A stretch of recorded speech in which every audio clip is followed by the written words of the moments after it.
Thanks for joining me in another video about Skyrim with the Requiem role-playing overhaul. So right now the content I'm going after is Valtheim Towers. It's one of the, technically an early bandit camp, but actually a pretty tough series of fights. And usually I use this as kind of a milestone to decide whether a character has moved out of the early game and is starting to get closer to the quote-unquote mid-game.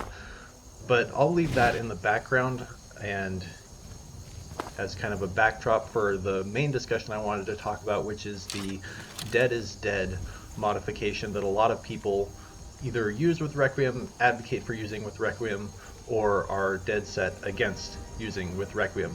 And as you have no doubt already noticed if you watched any of my other videos, I'm obviously not using Dead is Dead, as well you can see my character gets killed. I won't say regularly, but it does happen. So why am I not using Dead is Dead on this playthrough? Before going into this, I want to make it really clear that ultimately the game is about fun, so do whatever you think is most fun. And if you enjoy playing Requiem with Dead is Dead, then great, all the more power to you. There's content out there for Dead is Dead, I know, which is awesome. The creators who make it, I have to admire their patience and their stamina in putting together something that I would personally find really difficult. But what motivated me to make this video, or this particular topic of discussion in this video, is I've seen discussions where people are saying like, well, am I good enough? Am I ready to play Requiem with Dead is Dead? And there's kind of this sense that, oh, you're not getting the full Requiem experience, you're not really hardcore at it, unless you're playing with permanent death. So for those who aren't entirely familiar, Dead is Dead is a mod where effectively if you die, your saves are deleted. Not literally deleted, but you can't use them anymore. So the upside, I'll start with the positives, it adds higher stakes to the game. It's more exciting when you know that combat could lead to the end of your character and you would have to start over. So you have to take engagements more seriously, you have to have more planning as you go in to fights. Maybe you need to have a more developed idea of what you want your character to do before you really get going. And it probably does add a degree of tension and excitement to the game. So that's the positive, and I'm sure other people can chime in and describe why they particularly like playing Dead is Dead, because I know there is a significant subset of Requiem players who are all about that. But I'm not using it, and I wouldn't advocate that other people should use it.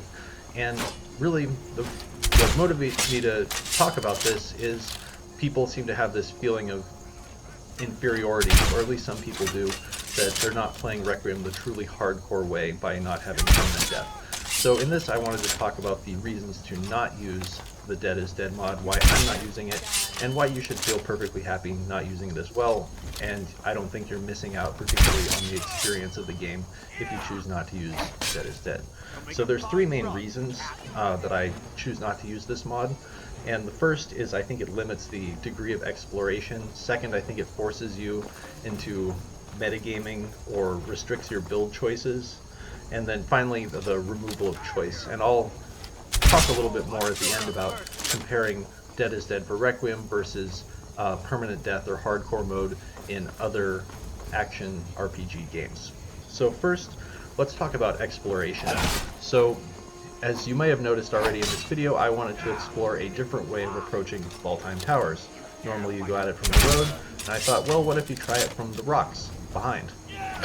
And so that is exploring a new tactic, which, yeah, maybe it was effective, maybe it wasn't, but I wanted to give it a try. So exploration in Requiem and Skyrim can be both exploration of new locations, like should you stick your head into that cave and see what's in there, and also exploring new tactics or new builds.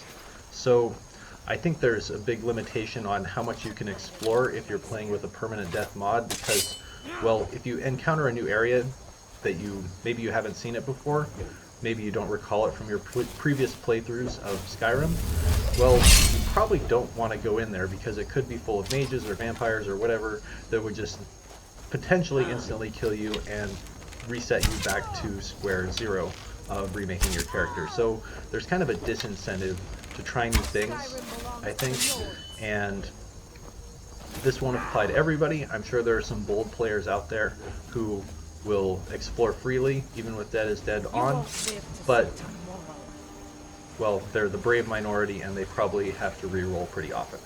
And then second part of exploration is exploring new tactics and new abilities for a character. And it's possible for a perfectly fun character build to have a very rough time at the start.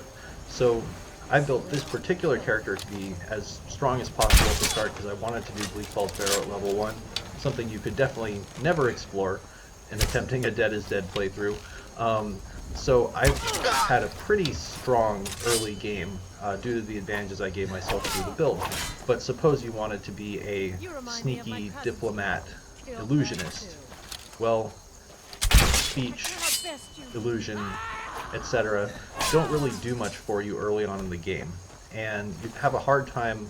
Well, I suppose what you could do is you spend basically your entire first 15 levels of the character running around in town, you collect alchemy ingredients, you make potions, and then you eventually get to make your final build.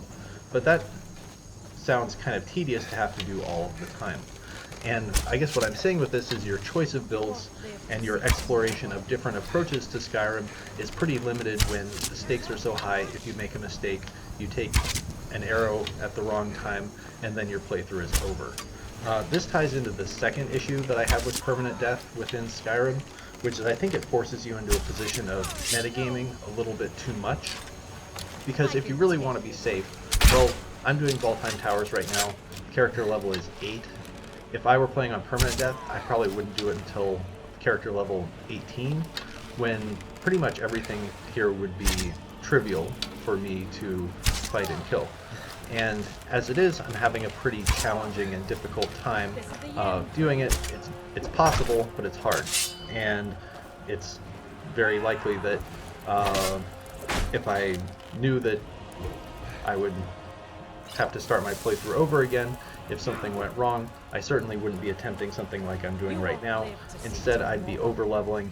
And is it really fun both to do the process of getting a character quote-unquote adequately leveled to approach content safely? Like, is it fun to go and grind crafting or do low-level dungeons or go and smack down mud crabs? I mean, I'm sure there are some people out there who enjoy it, but it's not my main focus when I want to play Skyrim. So I think the aspect of metagaming it, you have to over-level in order to make sure that you're not going to instantly die if you get surprised by an enemy you weren't expecting. The other part is, from what I've heard from other people who have played Dead is Dead, is it somewhat forces your build choices, because particularly in Requiem, arrows are deadly. They can just kill you out of nowhere. It happens if you're using light or mage armor, especially in the early game. There's just no real effective defense against arrows except to be evasive and not get hit by them in the first place. So if you're playing Dead is Dead, you're more or less forced into a heavy armor character. And I know I can hear it already. There are people who are going to say, no, you can... I'm sure there are people who have done it successfully playing evasion and not heavy armor. But for most people, if you want to get through the game without dying, in Requiem, you need to have defense against arrows, because no matter how vigilant you are, sometimes they just come out of nowhere and kill you. And I mean, that is not a complaint about the game. That's a feature. It's not a bug. And you just kind of have to run with that sometimes. That accepting that high damage is part of what makes Requiem fun and interesting and different. And if you have to entirely play around that mechanic of high damage both dealt and received by only going heavy armor, well, you're kind of shoehorned into a particular build.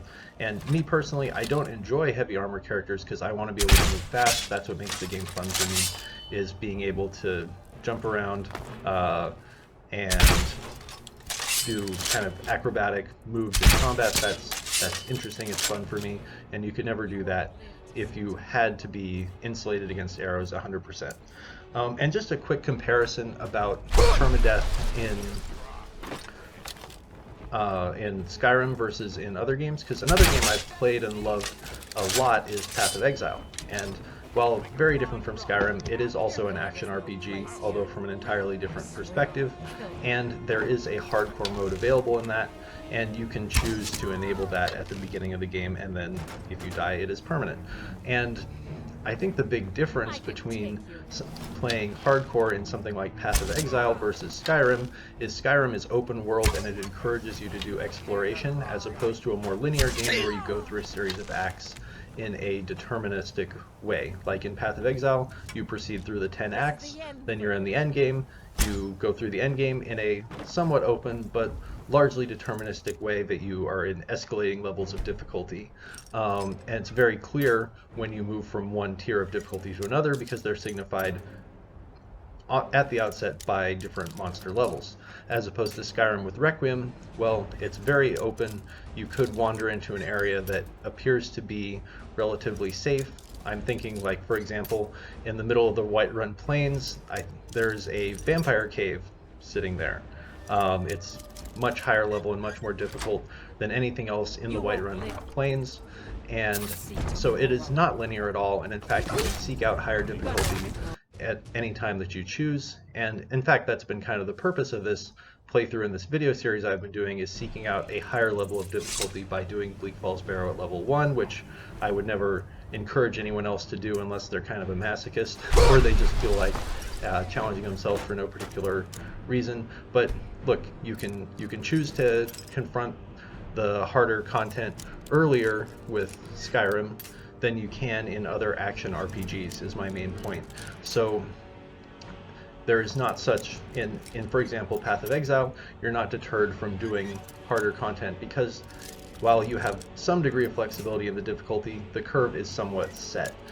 Whereas in Skyrim, if you want to go and try and dive into a cave, grab the item that you want, and then make a daring escape, well, it's within your freedom and your power to attempt to do that, even though the chances of dying at least once is pretty high, and it might be a little bit embarrassing, but well, that's part of what makes the game fun, is you have that degree of choice. And ultimately that's why I don't like playing Dead is Dead, at least in Skyrim, because it's ultimately about taking away the degree of choice you have. It's saying your character must end at this particular moment. The game is over for you now, when, well, ultimately, when you're done with a character, you're done with a character. The only outcome of playing a permanent death is that you are done with the character perhaps sooner than you wanted to be. And so that's why I would say don't feel bad at all if you choose not to play with permanent death. I don't feel bad at all about playing in a way that I know is risky and kind of aggressive, because that's what I think is fun in Skyrim. And so if you have more fun playing with permanent death, then by all means do it, but don't feel like you have an obligation or that you are less of a player if you choose not to do it that way. Thanks for listening, and see you next time.